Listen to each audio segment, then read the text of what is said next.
retrouve dans cette vidéo pour la suite de la correction du brevet de mathématiques de 2018 d'Amérique du Nord. Donc on va voir ensemble l'exercice numéro 2, un exercice de géométrie et qui portait sur 14 points. Je lis l'énoncé. La figure ci-dessous n'est pas en vraie grandeur. On donne les informations suivantes. Le triangle ADE a pour dimension AD 7 cm, AE 4,2 et DE 5,6. Donc AD 7 cm, AE 4,2, DE 5,6. Le point F est un point du segment AD tel que la distance AF est de 2,5. Le point B de la demi-droite AD et le point C de la demi-droite AE vérifie donc AB égale à AC égale à 9 cm. La droite FG, enfin, est parallèle à la droite DE. Donc, pour la première question, il s'agit de réaliser la construction qu'on nous propose. Donc, on va commencer par la construction du triangle ADE.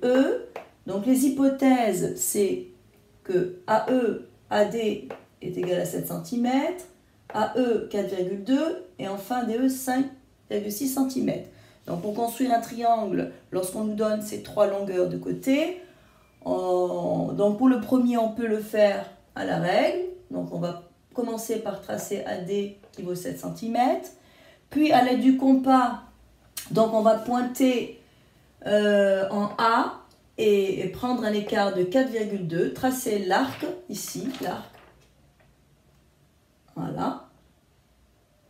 Tel que la pointe, quand elle est en A, on a une longueur, donc un écart de 4,2 cm.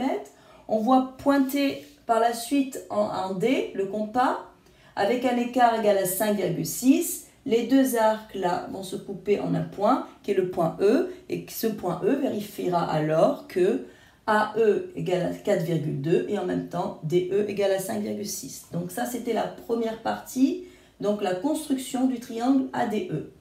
Par la suite, donc on va placer le point F, donc ça c'est à la règle, on va mesurer 2,5 et on va placer le point F sur le segment AD. On va placer également les points AB, les points B et C respectivement sur les demi-droites AD et AE.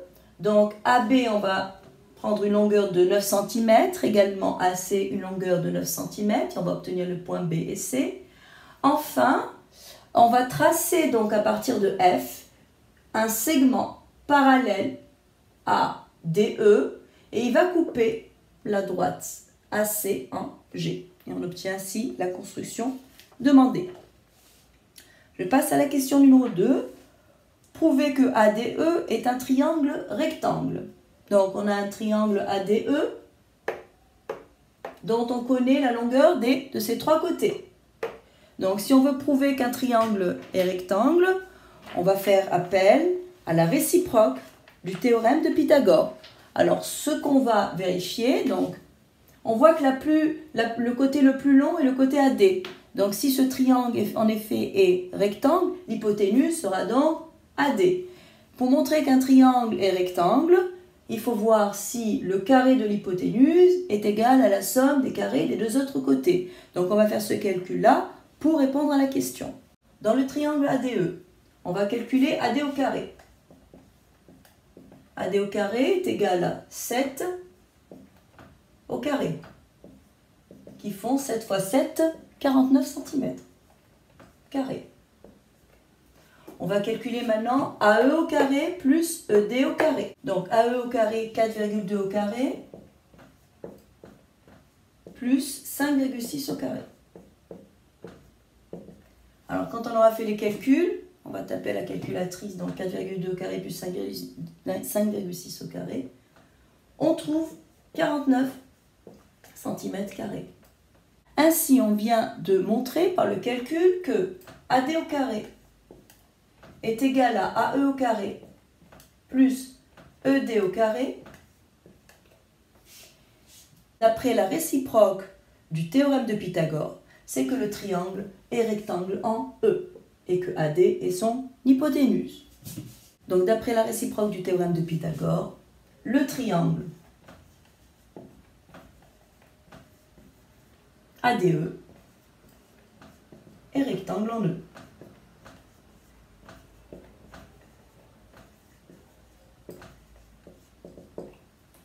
Donc, je rappelle, ne pas confondre le théorème de Pythagore et la réciproque du théorème de Pythagore. On fait appel au théorème de Pythagore pour chercher une longueur.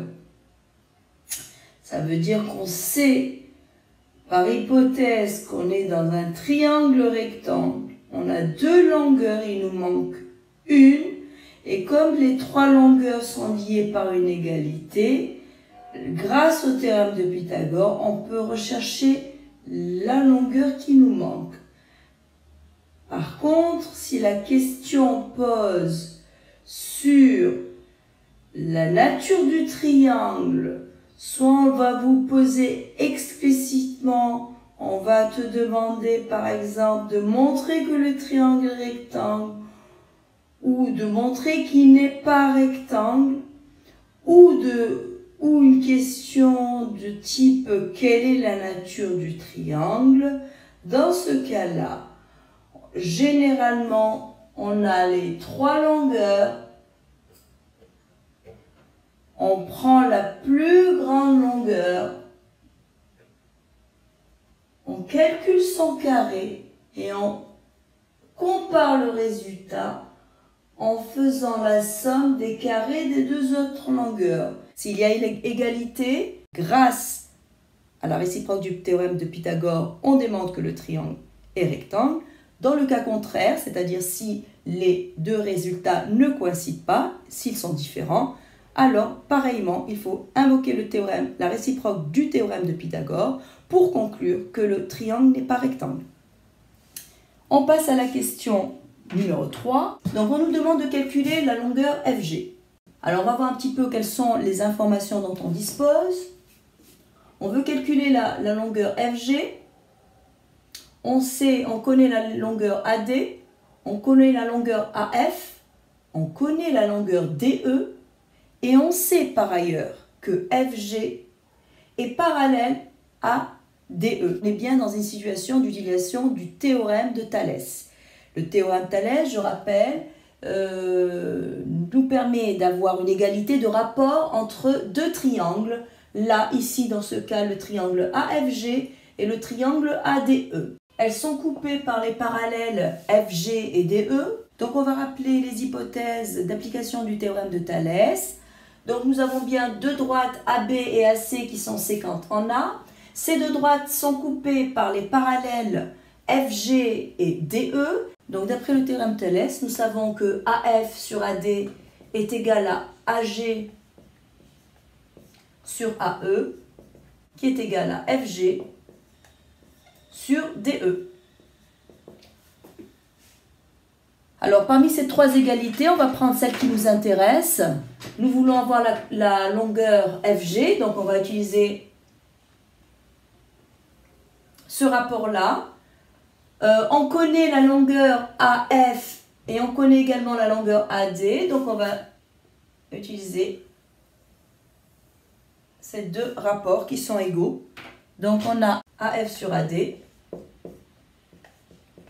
égale FG sur DE. Donc le produit en croix nous donne FG fois AD, donc FG fois AD égale AF fois DE, donc produit en croix.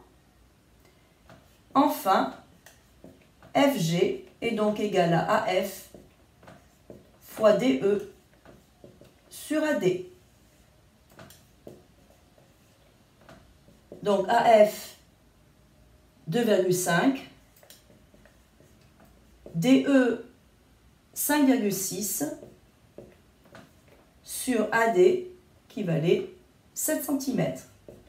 On obtient donc FG égale 2 cm.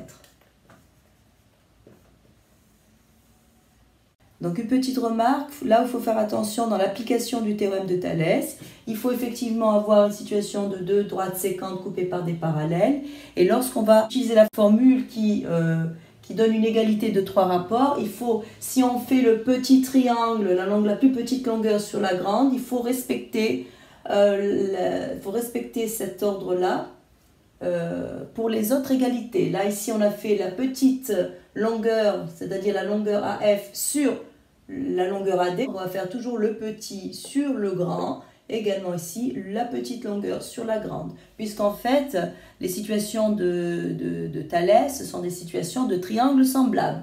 Les triangles AFG et ADE sont des triangles semblables. Le côté homologue à AF et le côté AD, le côté homologue à AG et le côté AE, et enfin le côté homologue au côté FG et le côté DE.